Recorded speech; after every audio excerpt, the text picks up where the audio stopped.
ఈరోజు ఏదైతే ఒక ప్రముఖ పత్రిక ఎడిటర్ మీద దాడి చేయడము చాలా బాధాకరమైన విషయం.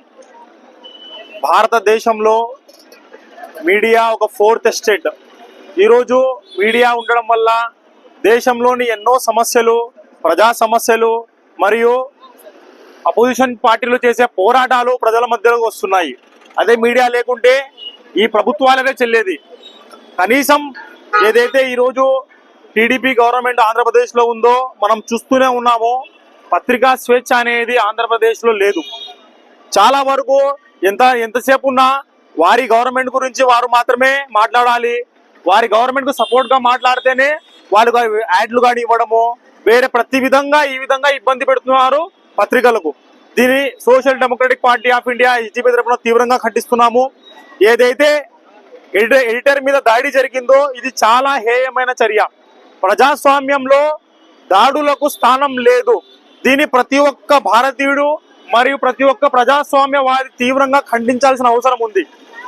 అదేవిధంగా చూసుకుంటే మీడియాను ఈరోజు కేవలము ఈ చంద్రబాబు నాయుడు గారు తమ చేతిలో కీలు బొమ్మగా మార్చుకునే ఉద్దేశంతో పనిచేపిస్తున్నారు. ఎవరైతే ఎదురు తిరిగితే ఇటువంటి దాడులు చేయడము, ఇటువంటి ప్రజా వ్యతిరేక విధానాలు అవలంబించి ఆ మీడియాలను తన గుప్పిట్లో తెచ్చుకోవాలని ఏకైక ఉద్దేశంతో పనిచేస్తున్న ఈ టీడీపీ గవర్నమెంట్, ముఖ్యంగా ఈ కూటమి ప్రభుత్వానికి మేము తీవ్రంగా వ్యతిరేకిస్తున్నాము. దేశంలో పత్రికా స్వేచ్ఛ ఉంటేనే ప్రజాస్వామ్యం ఉంటుంది. ఏ రోజైతే పత్రికా స్వేచ్ఛను హరిస్తారో ఆ రోజు నుంచే ఈ దేశంలో ప్రజాస్వామ్యం కనుమరుగవుతుంది.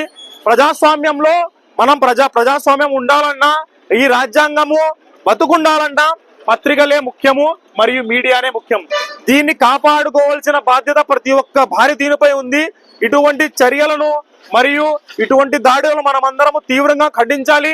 ముఖ్యంగా ఎవరైతే ఈ దాడికి పాల్పడినారో వారి మీద క్రిమినల్ కేసులు పెట్టి వారిని రిమాండ్ కు తరలించాలని SDPI social democratic party of India తరఫున మేము కోరుకుంటున్నాము మరియు ఈ ప్రభుత్వాన్ని డిమాండ్ చేస్తున్నాము. ముఖ్యంగా ప్రభుత్వము ఖచ్చితంగా ఇందులోని దోషులను పట్టుకొని వారికి శిక్ష పడే విధంగా చేయాలని డిమాండ్ చేస్తున్నాము. మరియు దాంతో పాటు ఈ దాడిని ప్రతి ఒక్కరూ తీవ్రంగా ఖండించాలని